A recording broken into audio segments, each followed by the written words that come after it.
3 people that have ever held the Mr. Olympia, Mr. America, and Mr. Universe title all at once. That's right. He brought a lot of, how would you say it, joy with his smile and his personality and with his charisma and also with his friendship with people and the way he was one of the first of the great posers. He had a fabulous development that very few people had.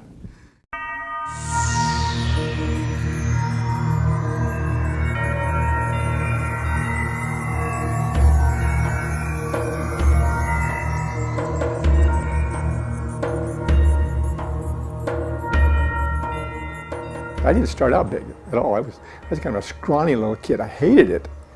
Matter of fact, here's a picture of me when I was in the 7th grade. You could count my ribs right through my pecs.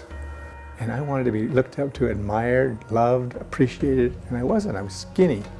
And then one day, something happened that changed my life. I went to the dumps. Here they call it the Bard, because you're not supposed to call it the dumps. It was the dumps. And then I found this muscle magazine, and I had a picture of a bodybuilder, and he was flexing his tricep, like this. And underneath it says, you too can have an arm like this in 30 days. Oh, look at that guy. I took that magazine home and I got some old wood off of our wood pile in the backyard and I leaned it up against our root saw and I started doing those funny exercises that was in that magazine and I started to get a pump and I started growing. I got a little bit bigger.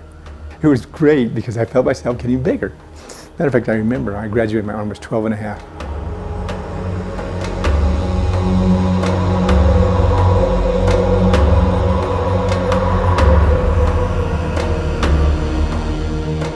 There was no one like Larry Scott. When he came on, the whole place just came alive. He was spectacular. He was like the all-American boy. He was very influential on me in my bodybuilding. I chased this guy. I'm telling you, he never worked out with anybody, and I followed him for 2 or 3 months. Larry, come on, let me work out with you. Well, I work out pretty fast, and it's hard to work out with anybody. Finally, one day I went in and I was waiting, and he said, okay, let's try it. And boy, we did it. We did it for a few months, and then I went to Italy and I started doing the Hercules pictures. But I got all pumped up from working out with him. But I did Muscle Beach Party with you, one of the bodybuilders. How are you, pal? It was good working with you. You're a good man. Thank you very much. Yeah. One of the best of all time during his time.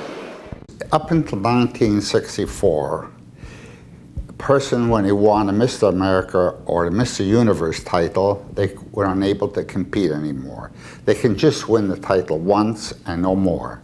And it dawned on me that maybe I should run a contest that were all the great champions, because they couldn't compete in any other event anymore to repeat the win.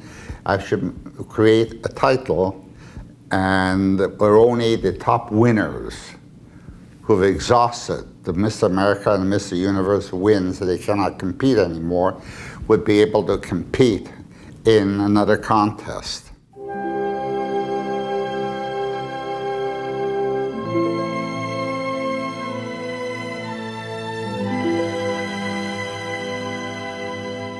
We came on stage very slowly to the podium, and there was so much applause that was taking place even before he began to pose.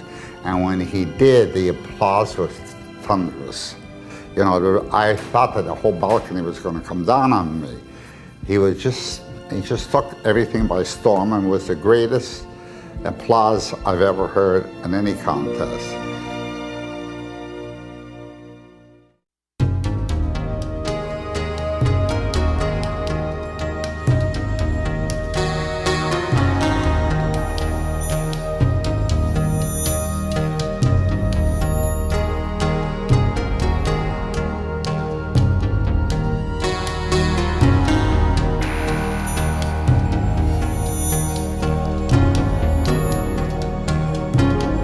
I hunger to tell people these things. The other day I was driving from my home to work, and I saw this real heavy lady taking her son to school one morning. And I looked at the expression on her face, and she just was kind of almost hopeless. I could see it in her face. I said, man, if there's just some way I could tell this lady how easy it is to look and feel good. And I felt that passion surging me saying, I have got to get these secrets out to people. And I felt a real need to it.